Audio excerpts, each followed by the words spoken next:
ನಮಸ್ಕಾರ ಸ್ನೇಹಿತರೆ, ಜೆ ನ್ಯೂಸ್ಗೆ ಸ್ವಾಗತ. ಸ್ನೇಹಿತರೆ, ಗೃಹಲಕ್ಷ್ಮಿಯ 25ನೇ ಕಂತಿನ ಹಣ ಸಂಕ್ರಾಂತಿ ಹಬ್ಬಕ್ಕೆ ಬರುತ್ತಾ ಇಲ್ವಾ? ಇದ್ರ ಬಗ್ಗೆ ಕಂಪ್ಲೀಟ್ ಮಾಹಿತಿನ ನಾವು ಕೊಡ್ತೀವಿ. ವಿಡಿಯೋನ ಎಲ್ಲೂ ಕೂಡ ಸ್ಕಿಪ್ ಮಾಡ್ದಂಗೆ ಕೊನೆ ತನಕ ನೋಡಿ ಸ್ನೇಹಿತರೆ. ಕೆಲವು ಗೃಹಲಕ್ಷ್ಮಿ ಫಲಾನುಭವಿಗಳಿಗೆ 2,000 ರೂಪಾಯಿ ಹಣ ಗೃಹಲಕ್ಷ್ಮಿಯ 25ನೇ ಕಂತಿನ ಹಣ ಜಮೆ ಆಗ್ತಾ ಇದೆ ಅಂತ ನಮಗೆ ಸಾಕಷ್ಟು ಕಮೆಂಟ್ ಬರ್ತಾ ಇದೆ. ಹಾಗಿದ್ರೆ ಸ್ನೇಹಿತರೆ, ಗೃಹಲಕ್ಷ್ಮಿಯ 25ನೇ ಕಂತಿನ ಹಣ 2,000 ರೂಪಾಯಿ ಜಮೆ ಆಗ್ತಾ ಇದೆಯಾ? ಜಮೆ ಆಗ್ತಾ ಇದೆ ಅಂದ್ರೆ ಯಾವ ಜಿಲ್ಲೆಗಳಿಗೆ ಜಮೆ ಆಗ್ತಾ ಇದೆ? ಸ್ನೇಹಿತರೆ, ಈ ಒಂದು ವಿಡಿಯೋನ ಎಲ್ಲೂ ಕೂಡ ಸ್ಕಿಪ್ ಮಾಡ್ದಂಗೆ ಕೊನೆ ತನಕ ನೋಡಿ, ನಿಮಗೆ ಮಾಹಿತಿ ಅರ್ಥ ಆಗುತ್ತೆ.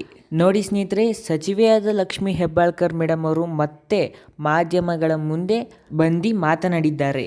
ನೋಡಿ ಸ್ನೇಹಿತರೆ, ಅವರ ಪ್ರಕಾರ ಗೃಹಲಕ್ಷ್ಮಿಯ 25ನೇ ಕಂತಿನ ಹಣ ನೋಡಿ ಸ್ನೇಹಿತರೆ, ನಮಗೆ ಫೈನಾನ್ಸ್ ಡಿಪಾರ್ಟ್ಮೆಂಟ್ ಕಡೆಯಿಂದ ದುಡ್ಡು ರಿಲೀಸ್ ಆಗಿದ ತಕ್ಷಣ ಎಲ್ಲ ಗೃಹಲಕ್ಷ್ಮಿಯರಿಗೆ DBT ಮುಖಾಂತರ ಜಮೆ ಮಾಡ್ತೀವಿ ಅಂತ ಸಚಿವೆಯಾದ ಲಕ್ಷ್ಮಿ ಹೆಬ್ಬಾಳ್ಕರ್ ಮೇಡಮ್ ಅವರು ತಿಳಿಸಿದ್ದಾರೆ.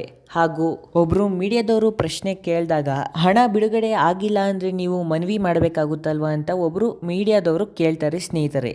ಆಗ ಸಚಿವೆಯಾದ ಲಕ್ಷ್ಮಿ ಹೆಬ್ಬಾಳ್ಕರ್ ಮೇಡಮ್ ಅವರು, ಅದು ನನ್ನ ಕರ್ತವ್ಯ, ಅದರಲ್ಲಿ ಮನವಿ ಎಲ್ಲ ಏನಿಲ್ಲ ಅಂತ ಸಚಿವೆಯಾದ ಲಕ್ಷ್ಮಿ ಹೆಬ್ಬಾಳ್ಕರ್ ಮೇಡಮ್ ಅವರು ತಿಳಿಸಿದ್ದಾರೆ. ನೋಡಿ ಸ್ನೇಹಿತರೆ, ಯಾವುದೇ ರೀತಿ ಗೃಹಲಕ್ಷ್ಮಿಯ 25ನೇ ಕಂತಿನ ಹಣ ಬಿಡುಗಡೆ ಆಗಿಲ್ಲ.